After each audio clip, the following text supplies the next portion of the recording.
আসসালামু আলাইকুম। আজকে আবারও আমরা পার্টস অফ স্পিচ নাউনের পজিশন সম্পর্কে জানব। তো আজকের ক্লাসটি হচ্ছে পজিশন অফ নাউন সম্পর্কে। পজিশন অফ নাউনের আমরা কি বিষয় নিয়ে আলোচনা করব? একটি বাক্যের মধ্যে কোন কোন জায়গায় নাউন বসতে পারে আমরা সেগুলো দেখব। প্রথমত আমরা দেখব ১ নাম্বার যে ভার্বের সাবজেক্ট হিসেবে নাউন বসে। অর্থাৎ একটা বাক্যের যেটা সাবজেক্ট হবে সেই সাবজেক্ট শব্দ নাউন হতে পারে। তো সাবজেক্ট কি? সাবজেক্ট হচ্ছে একটা বাক্যের মধ্যে যার সম্পর্কে বলা হয় সেই সাবজেক্ট। আমরা একটা এক্সাম্পল দেখি। এক্সাম্পলে লিখছি রহিম প্লেস ফুটবল। রহিম প্লেস ফুটবল, এখানে প্লেস ভার্ব।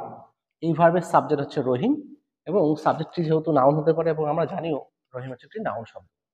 তাহলে ভার্বের সাবজেক্ট হিসেবে নাউন বসলো। দ্বিতীয়ত আমরা বলতে পারি যে ভার্বের অবজেক্ট হিসাবে নাউন বসতে পারে। অবজেক্ট কি? অবজেক্ট হচ্ছে কর্তা যাকে আশ্রয় করে ক্রিয়া সম্পন্ন করে। কর্তা যাকে আশ্রয় করে ক্রিয়া সম্পন্ন করে সেই হচ্ছে অবজেক্ট। আরো যদি খুব সহজে বলতে চাই যে ভার্বকে কি বা কাকে দ্বারা, ভার্বকে কি বা কাকে দ্বারা প্রশ্ন করে আমরা যে উত্তরটি পাই সেটি হচ্ছে অবজেক্ট। এক্সাম্পল দেখি। এক্সাম্পল আছে he reads a book. He reads আ বুক। এই রিডস হচ্ছে আমাদের ভার্ব। ভার্বকে যদি আমরা কি দ্বারা প্রশ্ন করি কি পড়ে, তাহলে আ বুক। অর্থাৎ এখানে আ বুক হচ্ছে একটি অবজেক্ট এবং এটি একটি নাউন শব্দ। থার্ড রুলস হচ্ছে প্রেপোজিশনের পরে নাউন বসে। প্রেপোজিশনের পরে যদি একটি ওয়ার্ড আসে তাহলে অবশ্যই সেই ওয়ার্ডটি একটি নাউন শব্দ। আমরা এক্সাম্পল দিয়ে বোঝার চেষ্টা করি। বলছি the ring is made of gold.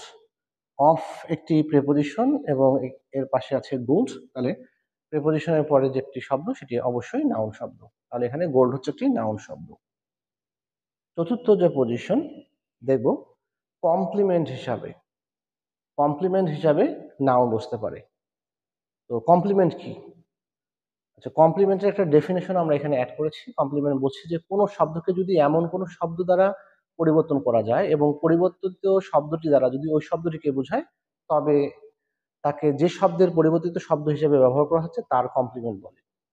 বিষয়টাকে যদি আর একটু সহজভাবে বলা যায় তাহলে আমরা এইভাবে বলতে পারি কমপ্লিমেন্ট হচ্ছে ওই শব্দ যেই শব্দ আরেকটি শব্দের বিকল্প হিসেবে ব্যবহার করা যায়।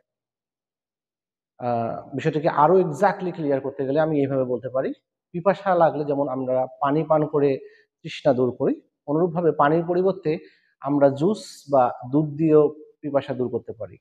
এক্ষেত্রে যদি আমরা পানির পরিবর্তে দুধ বা জুস ব্যবহার করে পিপাসা নিবারণ করতে পারি তাহলে পানির কমপ্লিমেন্ট তখন হয়ে যাবে দুধ বা জুস।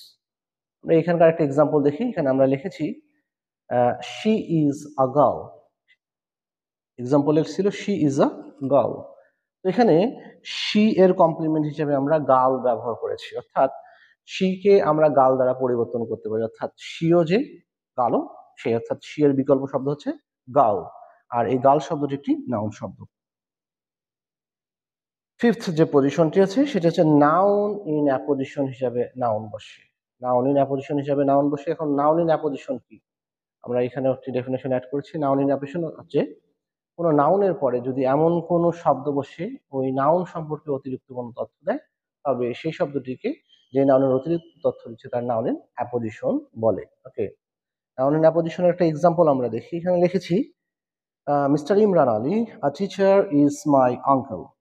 তাহলে আমরা যদি এই বাক্যটা একটু খেয়াল করে দেখি, মাঝখানে আমরা যে টিচার লিখেছি এটা যদি বাদ যাইতো তাহলে বাক্যটা এরকম হতো mister Imran Ali is my uncle. সেক্ষেত্রে আমরা জানতাম মিস্টার আলী নামে আমার একজন চাচা আছে। কিন্তু যখন বলা হচ্ছিল এ টিচার, তখন আমরা এই বিষয়টিও নিশ্চিত করছি যে মিস্টার ইমরান আলী একজন শিক্ষক, অর্থাৎ মিস্টার ইমরান আলী সম্পর্কে একটি অতিরিক্ত তথ্য দিচ্ছে টিচার। তাই এই বাক্যের মধ্যে এ টিচার হচ্ছে মিস্টার আলীর নাউন ইন অ্যাপোজিশন।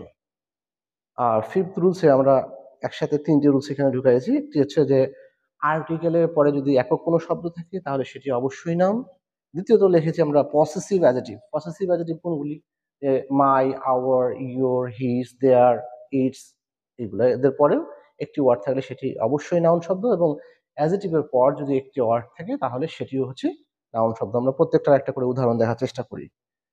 ফার্স্ট যে উদাহরণটি আছে সেখানে লিখছি আই নো দ্য বয়। এখানে দা আর্টিকেল, দা এর পরে বয় আছে, তার বয় হচ্ছে আমাদের নাউন শব্দ। ওকে, আমরা নেক্সট ওয়ানে যাই। যেখানে লিখছি যে my father is a doctor. My father is a doctor. এখানে মাই হচ্ছে পসেসিভ অ্যাডজেক্টিভ, তাহলে পসেসিভ অ্যাডজেক্টিভের পরে একটি ওয়ার্ড থাকলে অবশ্যই সেটি নাউন, তাহলে ফাদার হচ্ছে এখানে নাউন শব্দ। Third one, Rafia. Rafia is a beautiful girl. Rafia is a beautiful girl.